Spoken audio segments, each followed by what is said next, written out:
pop-up, ça va? Ça va toujours? On m'a dit qu'on était super nombreux. Et là, on est super pas nombreux. Alors, on va recommencer. Est-ce que ça va? Merci. Alors, d'habitude, on a des conférences avec des acteurs internationaux, mais on a décidé aussi de vous faire plaisir avec la fine fleur de certains des acteurs nationaux pour une série que tout le monde adore. C'est une première sur Paris Manga et Sci-Fi Show. Nous allons accueillir des acteurs de la série Kaamelott. Et on va commencer avec Monsieur Tony Sabat, s'il vous plaît, Tony.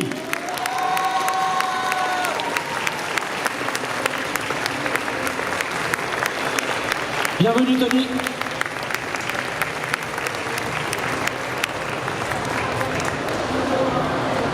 Et son acolyte, vous le connaissez? Qui est-ce? Il joue quel rôle dans la série? Le Père Blaise. Monsieur Jean... non, si, Monsieur Père Blaise. Ah, mais non seulement... Alors, Jean-Robert Lombard. Monsieur Jean... Monsieur Jean-Robert Lombard, qui, en plus d'être grand, comme il le dit lui-même, est très beau. C'est vrai en plus. Même avec le masque. Bonsoir. Bonsoir à vous, bonjour à vous. Messieurs, Bonsoir. merci de nous rendre visite sur cette conférence qui sent les retrouvailles. Comment ça va, vous? Ça va bien. Tant que je suis avec le Père Blaise, je me sens bien, je me sens à l'aise. Oui, mais ça va. Et moi, tant que j'ai mon Tony à côté de moi, ça va? Ah, bah alors tout va bien. Bon, je crois que vous aviez des questions pour nos invités. Donc on va tout de suite commencer avec les questions. Vous levez la main. Notre préposé au micro vient vous voir, vous donne le micro et vous posez votre question. Ici au milieu, s'il vous plaît. Parlez fort parce qu'il y a du bruit et on est vieux. Et on a des très mauvais retours en plus, donc on parle fort, s'il vous plaît. Alors, c'est une question du coup pour le Père Blaise. Est-ce que c'est parce qu'il en avait marre de retranscrire des légendes de chevaux morts ou malades que le Père Blaise a décidé de suivre le groupe de Lancelot, qui avait de meilleures histoires? Ou sinon, pourquoi avoir trahi le roi? Je vais répondre avec des lunettes noires. Je pourrais te donner la réponse, mais je serais obligé de te faire buter. Donc, vu que tu m'as l'air d'être un jeune homme en pleine santé et plein d'avenir, je préfère ne pas répondre à cette question. Et puis voilà, au moins tu as ta réponse. Absolument. Tout à fait. Non, je ne peux pas te répondre honnêtement. Et ça fait partie des clauses qui feraient que moi-même je serais mis à mort si je le disais. Ils sont très très stricts, c'est ça sur un... Ah, tout à fait. Et ils ont raison. Mais c'est bien tenté. C'est bien vu. C'est bien vu. Mais tu m'as pas eu. Question suivante. Allez, n'hésitez pas. Ah ben alors, vous S'il n'avez vous pas de plaît, questions? c'est pas tous les jours. Ah, mais si vous n'avez pas de questions, moi j'en ai de toute façon. Il y en a une ici. Moi j'en ai, de toute façon j'en ai plein. Il faut un micro pour la demoiselle. Moi en fait je vous ai invité pour moi au départ, donc c'est pour ça. On se voit après. Par curiosité, c'est quelle saison que vous avez le plus apprécié de tourner avec Alexandre Astier? Tous les deux. Alors, oui, j'ai particulièrement apprécié les premières saisons, les 3 premières. Et évidemment, le reste, c'était aussi beaucoup de bonheur et beaucoup d'amusement. Voilà, après j'ai été surpris par le changement de format au début, comme tout le monde, sur la série 4, et évidemment je me suis fait, et je continue à apprécier Kaamelott, qui est une série que j'adore, j'aime beaucoup. Et c'est évident que je l'aurais regardé et je l'aurais apprécié si je n'en avais pas aussi fait partie. Donc voilà, pour répondre à votre question, pour moi c'est les 3 premières séries que j'ai le plus appréciées en tant que spectateur, en tant que comédien aussi. Mais le reste est excellent, c'est juste un changement de format. Je vais la faire courte. Pareil. Non mais c'est vrai. Ce qu'il a dit, je le ressens et je le pense aussi. C'est pour ça qu'on nous a fait venir ensemble, on pense exactement la même chose. C'est peut-être un peu chiant pour vous, mais pour l'intervieweur, c'est plus facile. On était frères siamois à la base, hein. Ils nous ont décollé il y a 2 mois. Ah, donc il y en avait un qui touchait pas le sol en fait, c'est ça? Exactement. Tout à fait. C'était un poids pour moi. Moi j'ai une question, quel est votre meilleur souvenir de tournage? Ça doit être une question qu'on vous pose assez fréquemment. Mais quel est le meilleur souvenir de tournage? Pour moi, c'était le long métrage. Le meilleur souvenir de tournage, pour moi, c'était le long métrage. Voilà, c'était en extérieur. D'ailleurs, la photo qui est mise en avant ici, c'est une scène, je suis sur un rocher. On voit que tu es heureux. Sur la photo, on voit que tu es heureux. On voit pas que je suis heureux sur la photo. C'est de l'acting, enfin, je devrais le savoir. Mais voilà, le long métrage, c'était vraiment un moment de plaisir de tourner dans des conditions pareilles, avoir le temps de jouer. Alexandre était aussi lui-même très disponible, nous demandait, il était très à l'écoute, très gentil, très humain avec ses comédiens. Sur la série télé, il avait moins le temps de l'être, tout simplement parce que les flux étaient tendus, il fallait qu'il produise et qu'il écrive une quantité énorme, et il était forcément moins disponible pour les comédiens. Voilà, à toi. Merci. Me concernant, c'est pas des souvenirs de tournage, c'est des ambiances. C'est des ambiances et j'ai de formidables souvenirs avec Franck Pitiot qui joue Perceval. Et au début, dans la première saison et deuxième, on logeait chez une de ses tantes à Versailles. Et vu que lui était insomniaque et moi aussi, qu'on était tous les deux hyper nerveux, c'était du n'importe quoi et on était morts de rire constamment. Donc on s'est fait des barres de rire pour un rien constamment pour tout. Et dans notre difficulté, c'était très, très appréciable. D'accord. Et la question est très difficile. Des souvenirs, il y en a tellement. Il y en a beaucoup. Mais moi, ce qui m'intéresse avant tout, c'est les moments que je passe avec les gens avec lesquels je passe. Par exemple, il y a plein d'épisodes que je n'ai pas vus. D'accord. Dans lesquels je suis ou dans lesquels je ne suis pas, mais que je n'ai pas vu. Parce que c'est le moment qui m'importe plus que le visuel. Question. Deuxième rang, s'il te plaît. Des questions. Alors, bonjour, ça me fait plaisir de vous voir ici. Alors, je voulais demander, à quoi peut-on s'attendre pour la suite du premier film Kaamelott? Alors je crois qu'il faut remettre les lunettes noires peut-être, c'est ça? Non, là, je vais être honnête, à quoi on peut s'attendre? Honnêtement, on n'en sait strictement rien. Strictement rien. C'est Alexandre, quand il écrit toujours en dernière minute, très souvent. Et par exemple, pour ce tournage-là, pour le premier film, comme pour les saisons pour la télévision, on avait le texte le matin pour le début d'après-midi. Moi, j'ai pas eu de scénario. Et t'arrives, on te maquille, on te met ton costume, ton texte, et vas-y.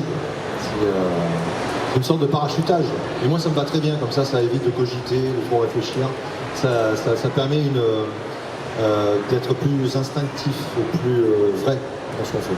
C'est mon avis. Évidemment, il écrit tout en amont, en fait. C'est beaucoup plus précis qu'on imagine, mais pour les dialogues, enfin, moi, je crois que j'ai eu de la chance sur le long métrage, je les ai eu une semaine avant. Les dialogues il préfère donner les dialogues à la dernière minute à ses comédiens. Et évidemment, c'est à lui qu'il faut poser la question. Donc, voilà. Et comme dit Jean-Robert, quand on va tourner, effectivement, c'est à la dernière minute qu'on a le texte. J'avais jamais vu que tu avais des beaux yeux bruns, de beaux yeux marrons comme ça. Je n'avais jamais marqué que je veux. Pourtant, ça fait longtemps qu'on se connaît. Il est en train de se passer quelque chose, je suis désolé. Ah, c'est les aléas du direct. Donc voilà, toute la structure est écrite en amont, il sait très bien où va l'histoire, etc., etc. Juste, il fait les dialogues un petit peu au dernier moment, en comparaison de ce qui peut se faire ailleurs. Évidemment, il y a des réalisateurs très singuliers sur la méthode de travail, et il fait partie de ceux-là.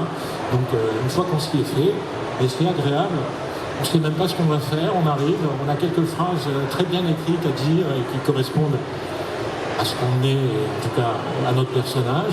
Et ouais, c'est vraiment du plaisir et de la chance. D'accord. Question suivante. On en a devant, s'il te plaît. Mademoiselle, tiens, tu vas te lever, voilà, pour poser ta question. J'aime bien t'embêter un petit peu. Allez, vas-y. Bonjour.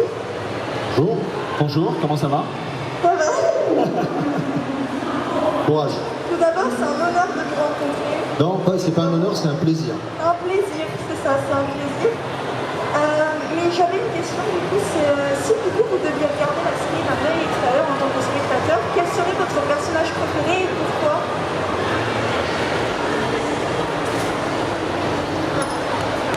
Je réponds à chaque fois en premier, c'est ça? Je sais pas. Oui. Mon personnage préféré. Et je crois que je suis un peu comme tout le monde, j'adore le duo Caradoc-Perceval. Guettenot aussi, je le trouve vraiment excellent comédien. Et moi, le Père Blaise, j'ai magnifique, j'ai son visage juste en face de moi, là. J'aime moins le contact, quand il me touche, j'apprécie moins, mais sa présence est exceptionnelle. Donc je vous confirme, Père Blaise, ça fait partie de mes préférés.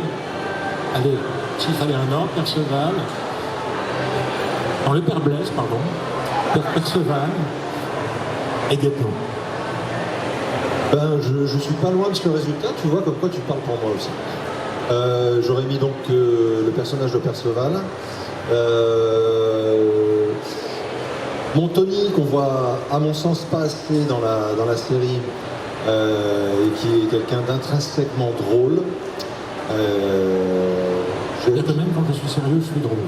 Je sais pas si c'est un compliment. Mais... donc il aurait fait partie de mes personnages préférés. Je pense comment il s'appelle le père Astier. Alexandre Astier. Lionel. Ah oui, mais Lionel, c'est hors jeu. Lionel Astier aussi que j'aime énormément. Hors catégorie. Merci pour les réponses, du coup. On a une question là-bas. On a une question là-bas. Je vais peut-être vous laisser, vous dites que vous gérez vachement bien la conférence. Non, je... Oui, bonjour. Bonjour. Alors, c'est un plaisir partagé par beaucoup dans l'assistance de vous voir ici. Et ensuite, moi qui suis un grand fan de la série, je voulais savoir, à part l'épisode de la Quinte Juste et celle de la cartographie de l'île de Bretagne, quels sont les moments de vos personnages respectifs que vous avez le plus apprécié d'interpréter, qui vous ont marqué? On va changer, je vais répondre en premier. Moi, ce qui m'a très intéressé, c'est de pouvoir jouer, par exemple, avec Laurent Deutsch, avec tous les intervenants avec lesquels j'ai pu jouer. Non pas que c'était rébarbatif ou une rengaine de jouer avec les personnages de la série, les originaux. Mais c'était agréable de pouvoir rencontrer des gens qui venaient de l'extérieur du Creuset qui estirait le court-métrage d'origine. Et donc c'était un plaisir de rencontrer Alain Chabat et plein d'autres, j'ai plus de souvenirs. Mais c'est ça qui me plaisait beaucoup en tout cas. Et quant à mon personnage, les moments que j'ai le plus apprécié à jouer, j'en ai pas vraiment. À chaque fois que je l'interprète, je suis content. Je suis content de le retrouver et puis de faire le con, quoi. Pour ma part, je crois que c'est Diessiré, le court-métrage qui a donné naissance à la série. Voilà, parce qu'on était une bande de potes avec 2 francs 6 sous. Il fallait qu'un tel prenne sa voiture pour aider à transporter le matériel. C'était pas payé. Enfin, en tout cas, nous. Comment il est trop en train de révéler des trucs. Voilà, c'était fait avec pas grand-chose. Évidemment, le talent de l'auteur, metteur en scène. Et on s'est vraiment marré à le faire. En tout cas, pour ma part, je me suis vraiment marré à le faire. Et... Si, rappelle-toi, je suis. C'est pas ce que tu me disais. Ah bon? Je sais pas, je me rappelle pas. Alors. Non, je me suis vraiment marré à le faire. Et d'une façon générale, je trouve que moi-même, en tant que personnage, de personne, ce que j'ai le plus apprécié de tourner, c'était toutes les scènes de la table ronde. Parce que je vous assure qu'être en armure, c'était des vraies armures. Même dans le court-métrage, on avait une cotte de maille sur l'armure. Rester 6 heures en armure, déjà, c'est physiquement un peu une prouesse. On se sentait bien, même parfois plus, le lendemain. Et puis c'était très drôle parce que c'est le son naturel des armures. Et donc ça faisait gling-gling sans arrêt dès qu'on bougeait, dès qu'on Dès qu'on faisait le moindre geste, on entendait sonner les armures. Moi, ça me faisait vraiment marrer d'être en armure, à une table ronde, en train de discuter, un peu comme une réunion de travail. Sauf que si, ça peut arriver en réunion de travail aussi, on raconte n'importe quoi, personne ne comprend l'autre, voilà. Et donc les scènes de la table ronde, pour moi, c'est exceptionnel, quoi. C'est un plaisir exceptionnel. À savoir qu'au bout de 4, 5, 6 heures, c'est l'armure qui portait le mec, et c'était plus le mec qui portait l'armure. Le mec, Et sur vos personnages, vous avez amené des choses personnelles dans vos rôles? déjà notre talent. Oui. Complètement d'accord. Voilà, bim. Allez, hop, drop the mic. Non, qu'est-ce qu'on a amené de personnel? Je crois qu'au final, Alexandre a fait son casting en voyant des gens sur scène. Je crois qu'il y a, en tout cas pour les personnages de base, je crois qu'il n'y a que la Reine Guenièvre où il a fait passer un casting. Autrement, il a choisi des gens en les voyant sur scène. Ou en les connaissant depuis longtemps. Et il a écrit des personnages pour des gens qu'il avait déjà vus sur scène et dans la vie. Et vu qu'il est musicien, qu'il a l'oreille musicale, quand il écrit pour Tony, pour moi ou pour d'autres, il sait l'élocution qu'on va avoir, il connaît le ton de notre voix, donc il sait quel mot mettre, compose une musique. Et donc, on n'a pas eu grand-chose à créer. C'était facile. Je pense que pour que ce soit Franck Pittiot pour Perceval, quand on le connaît à l'extérieur, il est Perceval d'une certaine manière. Ce qu'on a amené, c'est des choses de nous, mais tellement simples qu'il avait déjà capté, et il s'est dit, ce mec dans ce personnage, ça passe crème. Enfin, moi c'est comme ça que je le vois. Tu as raison. Ah, pareil, c'est ça. Pareil. Ils sont vraiment en osmose. C'était un plaisir de jouer ce qu'on était. Alors évidemment le mot c'était à la virgule près, enfin c'est le texte c'était à la virgule près, au mot près. C'était ça vraiment pour tout le monde, quasiment. Hein. Parce que c'est très musical, c'est très rythmique. Sauf pour certaines stars qu'on ne dénoncera pas. Mais nous, on était à la virgule près, et en fait, on était très libre d'interpréter le texte et la façon dont on voulait. Et dès qu'il estimait que qu'il entendait une justesse dans l'interprétation, hop, on passait à la scène suivante. Voilà. Et juste un peu plus de temps sur le moment étrange. Les gens du fond, n'hésitez pas à poser des questions. C'est pas parce que vous êtes au fond que vous êtes protégés. Alors, au milieu. On vous voit. C'est ça, on vous voit très bien même.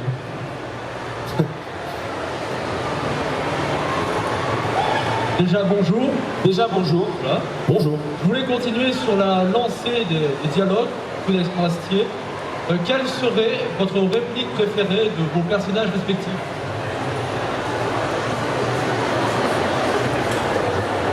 J'en ai pas. J'en ai pas. À chaque fois, c'est les gens qui me les ressortent. Parce que eux, ça les a marqués pour une raison ou pour une autre. Et moi j'en ai pas.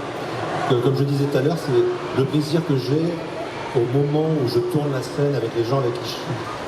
C'est pas forcément le texte, c'est pas forcément... c'est pas ça que je retiens en fait. J'ai une réplique que je me trouve assez drôle et qui n'est pas trop mal jouée vu les circonstances. Je dis juste de gros connards. Voilà. En fait, voilà, si vous connaissez la série, vous aurez reconnu cet épisode. Où je précise, il dit qu'on m'a traité de connard, etc. J'ai fait traiter de connard, je précise de gros connard. Voilà. Là, je me trouve pas. Ensuite, alors, toujours pas de questions au fond. Si, il y en a un petit peu au milieu là, ici. Profite. Go, go, go. Bonjour. On a un vrai Larcel. Tu as un pacemaker? Non. Excusez-moi. Donc c'est un très bon. Alors, parle bien fort. Voilà. Ah, voilà, merci. C'est également un très grand plaisir de vous voir aujourd'hui. Un très grand fan de ça. Moi, j'ai une petite réplique pour le Père Blaise. Faisons limite des cons. J'ai beaucoup aimé cette réplique. Vu qu'il y a beaucoup de monde aujourd'hui, ça va nous prendre du temps. Non, mais je voulais savoir, Quel était votre rythme de travail par jour? Est-ce que vous faisiez beaucoup d'épisodes ou est-ce qu'il fallait toujours tourner le set parce que vous avez des fous rires, etc. Voilà, Oui. si vous aviez des gros rythmes. Bon, strictement non. Ah bon. Non, le rythme, il est celui de faire 2 minutes 30 par jour, 2 minutes 30 montables, ce qui est quand même beaucoup. Mais la technique aidait beaucoup, parce que quand on est à la table ronde, je suis au pupitre, voilà, mais il n'y avait pas beaucoup d'action physique. Donc c'est un plan, champ contre champ, et la façon de travailler d'Alexandre est très, c'est ça que j'apprécie beaucoup, elle est très synthétique, très pragmatique. Donc ça évite de trop cogiter, de trop se poser des questions, comment je vais faire le truc, surtout pour les comédiens et comédiennes qui sont souvent des mentaleux sens haine. Tu t'assois là, ou tu es debout là, tu regardes à tel endroit, tu parles à telle personne, tada, et puis on se fait une ou deux répètes et puis on envoie. Et vu que les textes ne sont pas non plus des textes, en tout cas pour nos personnages, c'est pas comme Perceval. Perceval, lui, il a des paquets, et c'est monstrueux. Et, moi, je l'admire d'avoir fait ça en quelques heures d'apprentissage, vraiment. Mais autrement, non, c'était vraiment sympa, à la cool, et que de bonheur. Toi, tu vas dire l'inverse, rien que pour m'emmerder. Quelle était la question déjà? Il a oublié. Question, c'est bon, j'ai répondu. Autre question? Question suivante. Monsieur avec le chapeau. Monsieur au chapeau de paille. Monsieur One Piece. Bien de reconnaître. Donc déjà, bonjour et enchanté. Moi, je voulais vous poser... Vas-y, c'est bon. Je voulais vous poser une question sur l'entre-série et film. Est-ce que vous vous attendiez à ce que ça reprenne ou est-ce que vous étiez dans le flou? Et comment est-ce que vous avez réagi quand on vous a dit allez, Ghost, et maintenant ça repart? J'étais sous coke. Ah oui, d'accord. Okay. Il était 2h du matin, tout, j'étais à Donf, et d'un coup j'ai eu un coup de téléphone. Des enfants, ouais, je viens. N'importe quoi. Mais c'est complètement fou. On était ensemble, t'avais le nez poudré toi aussi. Il arrive pas à faire une cigarette. Non, en fait, on savait qu'il y allait avoir une suite. Il y a eu des problématiques dont on ne va pas parler, et c'est pour ça que ça a pris 10 ans pour se faire. Mais on savait qu'il y aurait une suite. On le sentait. Et puis quelque part, il n'y aurait pas eu de suite, la vie continue.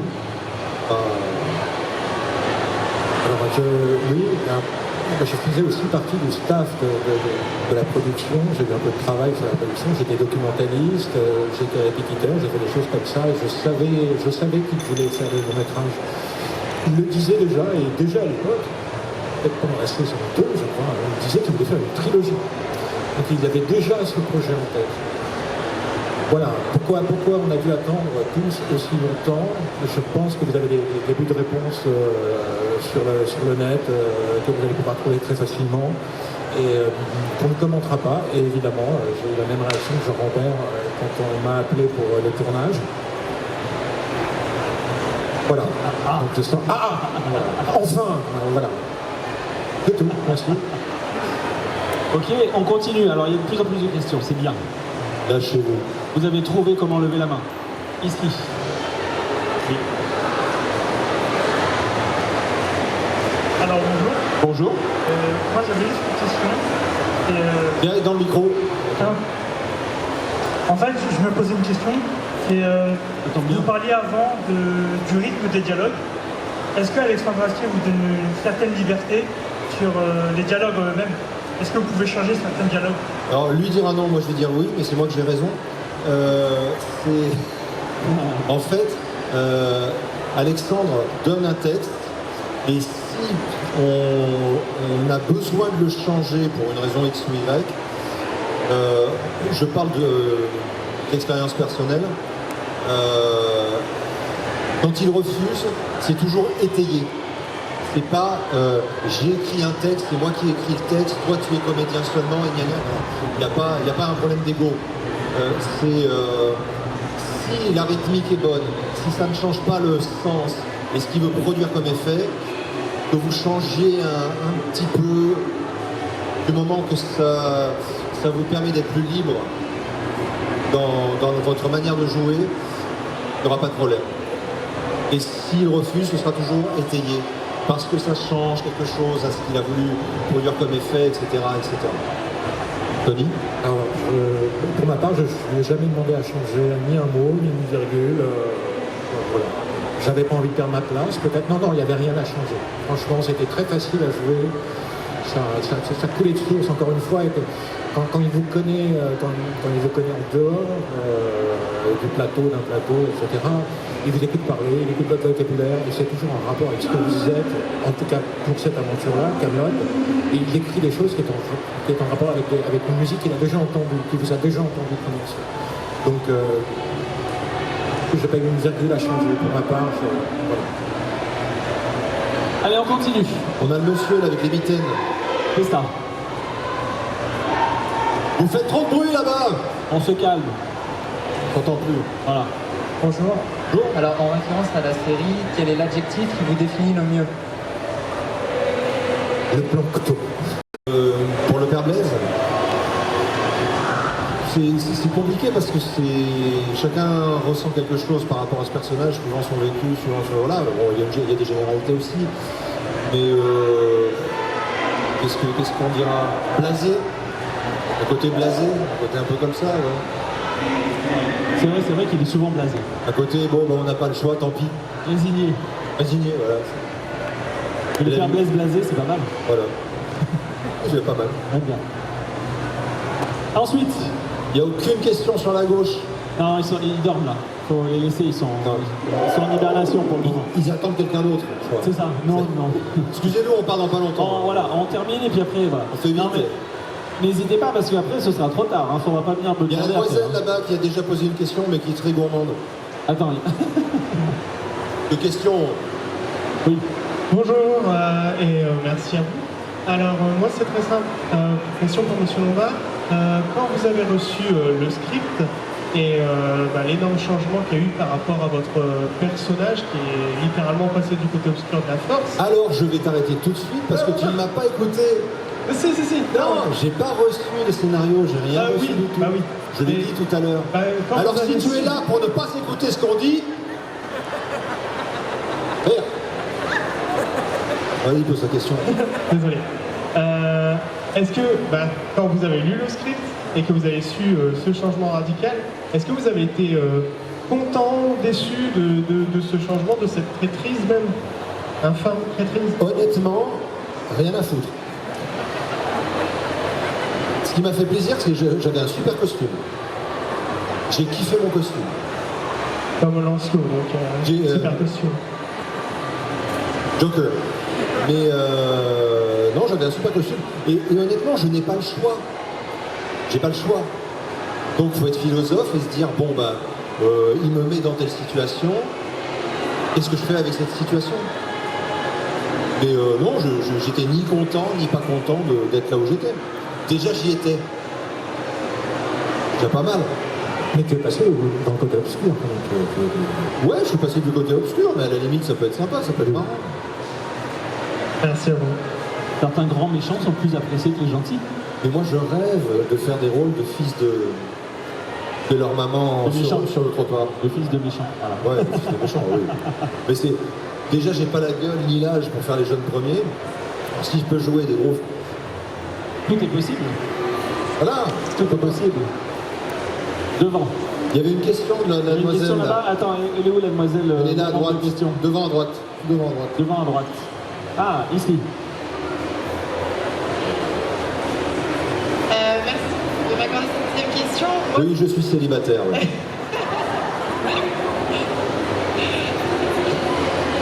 Désolée, je suis intimidée maintenant. Merci. Ben non.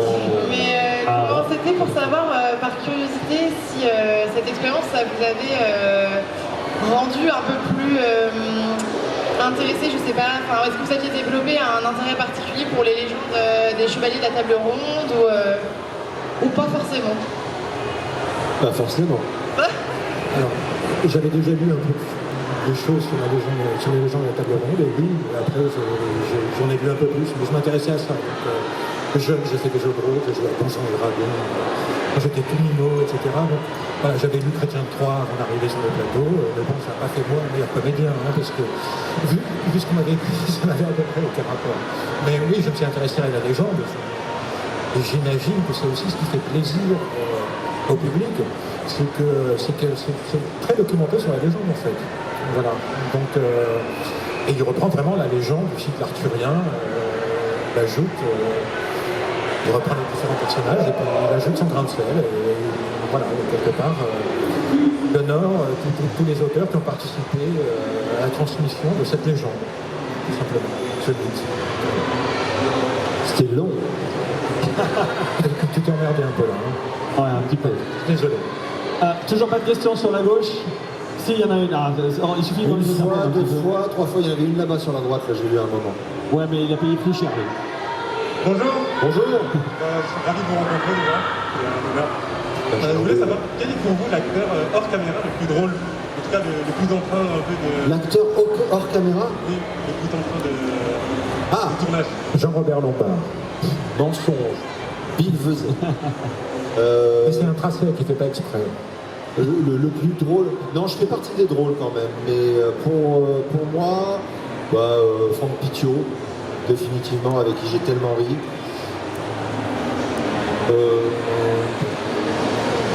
Anthony. Et puis c'est vrai, en dehors du plateau. En dehors, oui.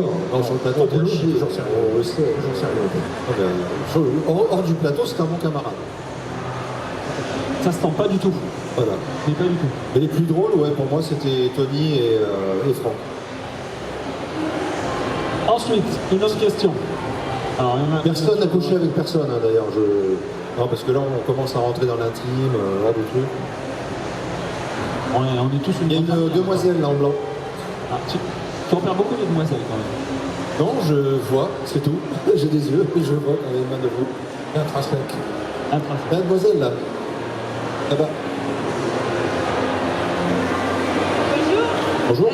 J'aurais voulu savoir, est-ce que vous pensiez que ça allait prendre une telle ampleur quand vous alliez commencer à tourner Camelot en 2005? Oui. Voilà, c'est fait. Oui, non, c'est une très bonne question. Et là, je pense à mon camarade Bohort, Monsieur Gabion. On était en train de tourner, on avait tourné Dies Irae, le court-métrage, et on était en train de tourner, c'était les premiers passes, c'était des pré-épisodes, je sais plus comment on appelle ça, des pilotes. Le mec, il connaît son boulot.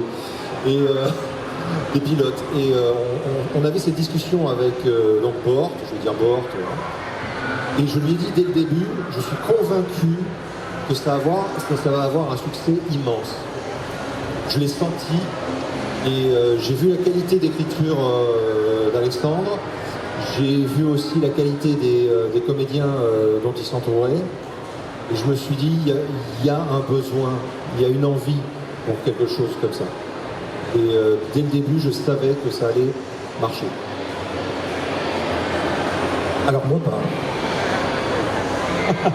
Sérieusement, j'ai été un peu surpris par le succès, très sérieusement. Par contre, ça n'enlève rien au talent de l'auteur. Il avait déjà eu des succès, ils étaient un peu plus intimes. Voilà, c'est un peu plus intime. Des succès avec certaines pièces de comédie qu'il avait déjà écrites à Lyon.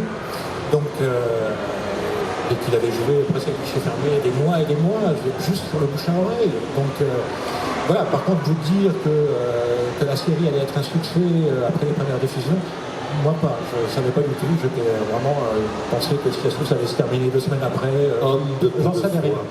J'avais pas cette science et cette culture intrinsèque qui a permis à notre ami, qui lui aurait permis de devenir un grand producteur. Et d'ailleurs, il n'est pas trop tard. Voilà. On dit, tout est possible. C'est le jeu de la vie. C'est ça, exactement. Ensuite, donc on a une question devant, on a des questions un petit peu derrière ici. On va faire, où êtes-vous avec les micros? Ici, tiens, viens devant. Et après, on va passer sur la demoiselle en rose. Sur la demoiselle, carrément. On va passer sur la demoiselle. Ça ne se fait pas. À tout à l'heure, mademoiselle. Bonjour. Ah, ton micro fonctionne. Vous m'entendez bien? On t'entend très bien. Check, 1, 2. Où es-tu? là. Ah, d'accord. Est-ce que vous allez bien? Mais très bien, merci. Bon, c'était pas vraiment ma question principale. Je voudrais savoir quel est le trait de caractère que vous préférez chez les personnages que vous incarnez. Trait de caractère, c'est ça? Oui. Trait de caractère que vous préférez chez votre personnage.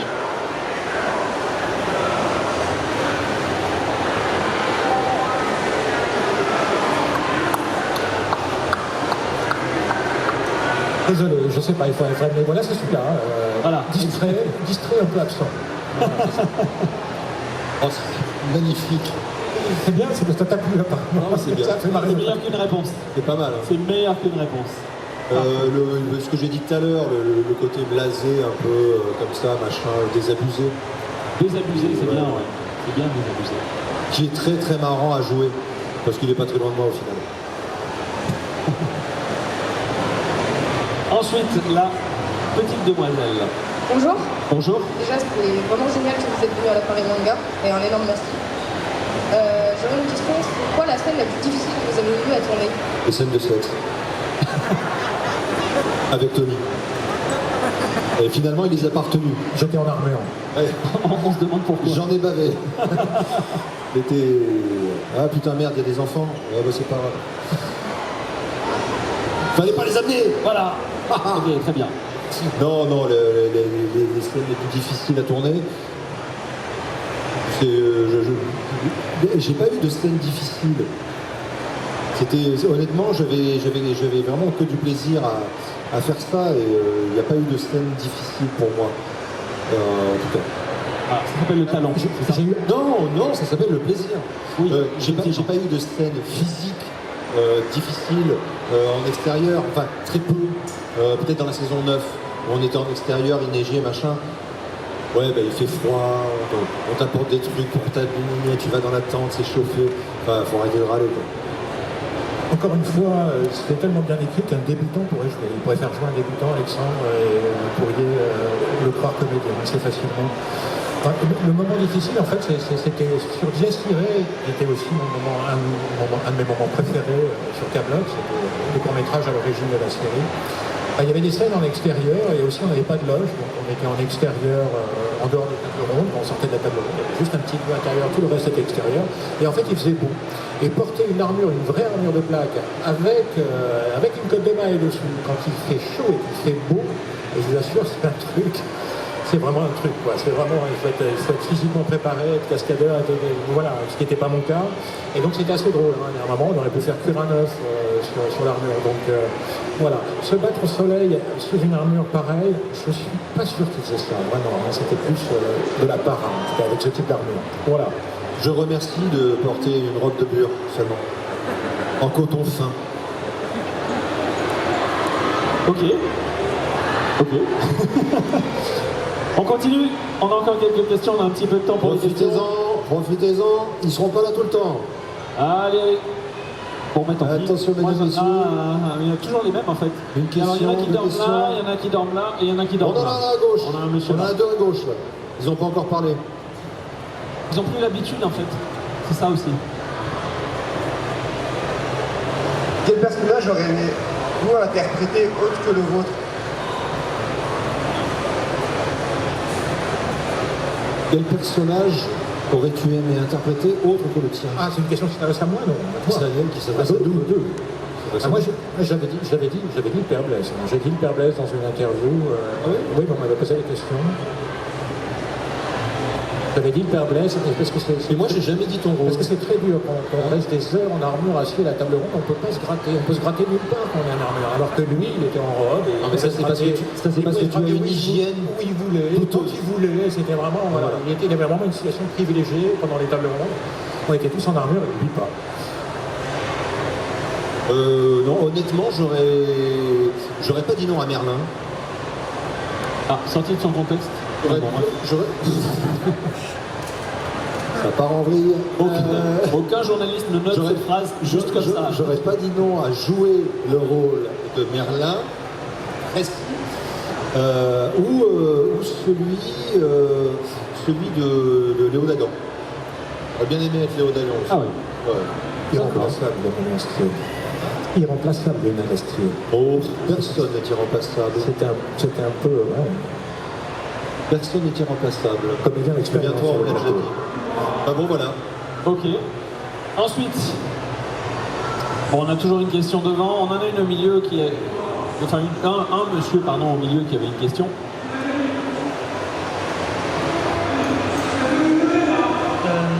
Est-ce que suite à Kaamelott, votre vie a changé du tout au tout? Les femmes, l'argent, c'est un massacre.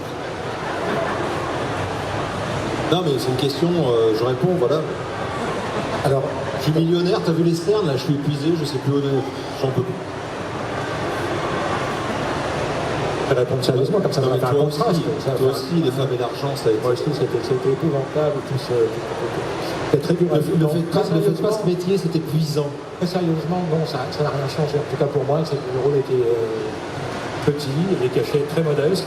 Donc, n'allez pas vous imaginer qu'on a touché des milliers de cents. Il est pété de thunes. Je ne sais pas qui m'a posé la question, mais peut-être que vous gagnez plus d'argent. C'est possible. En tout cas pour la série Kaamelott, voilà. Enfin, moi, j'avais un rôle plutôt modeste, avec des salaires plutôt modestes, en rapport avec mes capacités modestes. S'il y a quelqu'un du fisc, il est modeste. Ça rend pas riche. Parce qu'à la télé, ça rend pas riche. Si je vous donne des chiffres, vous allez être surpris. Ils sont bas. Ils sont très bas. Non, ne donne pas des chiffres. On va pas faire de Je donne les polémique. chiffres d'aujourd'hui. On va pas faire de polémique. Non, mais pourquoi ça changerait? Enfin, honnêtement, la question est une blague, mais la question est bonne. Personnellement, il y a pas mal de fois des mecs à certaines heures indues de la... Ta gueule!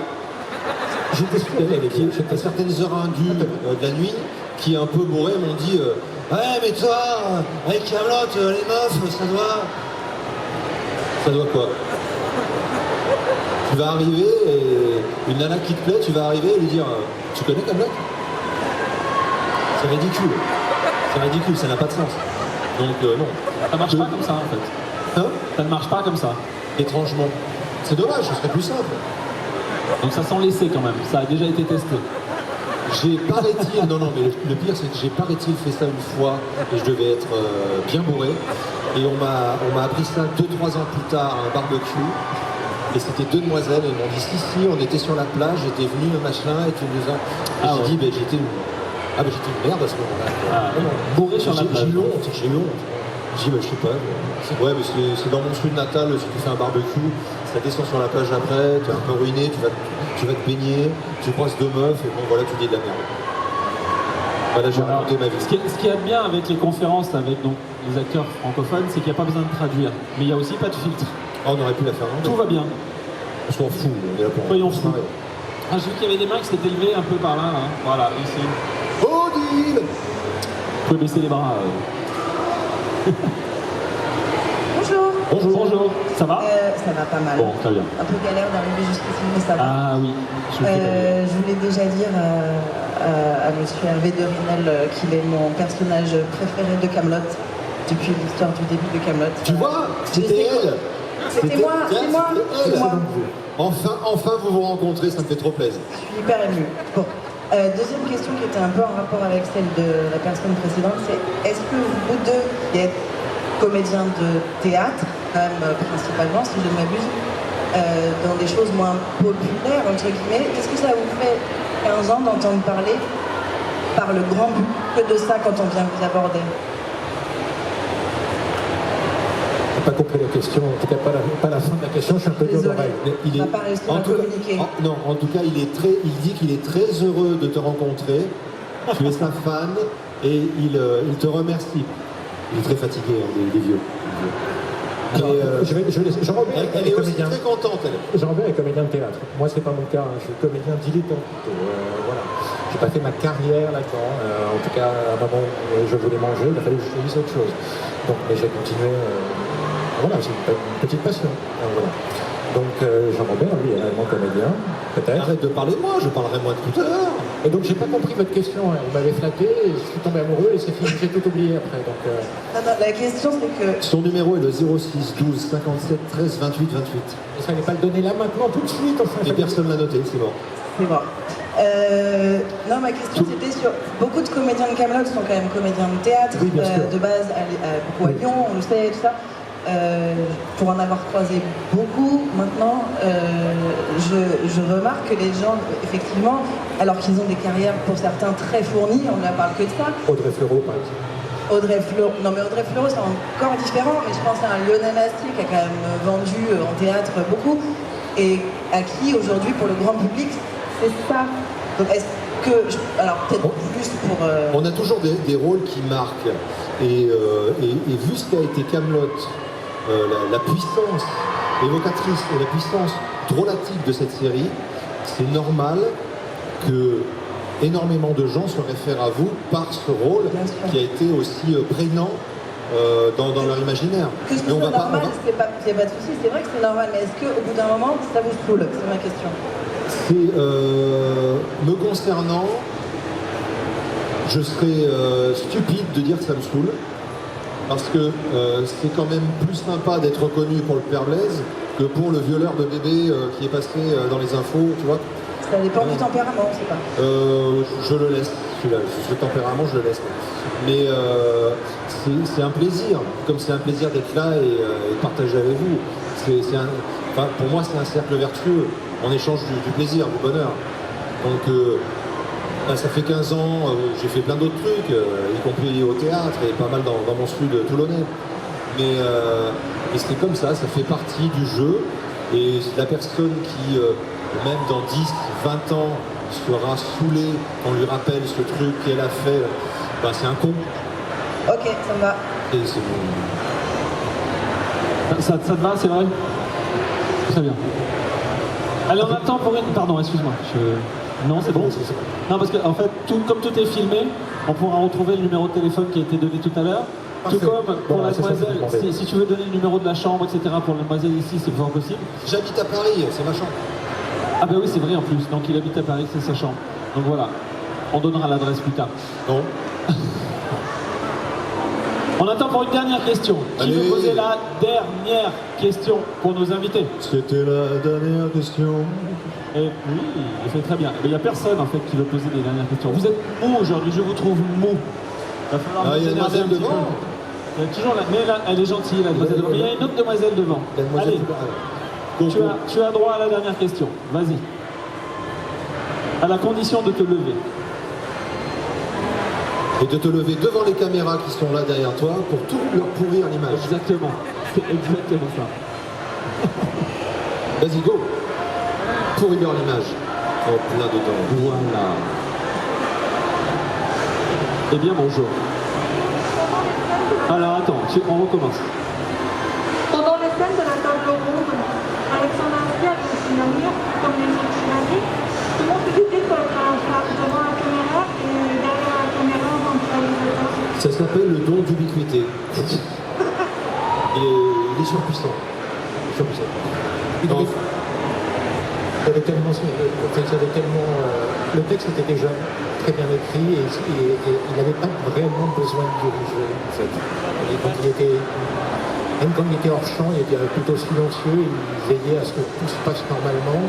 C'est pas du tout quelqu'un qui va arrêter le tournage piquant une gueulante ou alors il va demander 30 fois à son comédien de refaire la réplique, etc. Voilà, c'est plutôt agréable de travailler avec lui, d'avoir comme chef, comme patron. Voilà. Mais en même temps, il est exigeant, c'est la virgule près. Sinon, comme il est compétent, ce qu'il vous demande de faire, ce que vous devez faire en tant qu'employé est complètement cohérent. Donc c'est très facile en fait. Voilà. En fait, c'est simple. Il prépare ses axes de caméra. Et ensuite, on se met dans le champ. Il voit si les personnages, si l'image lui plaît. Et on tourne le champ, le contre-champ, voilà. Donc il fait sa partie technique avant.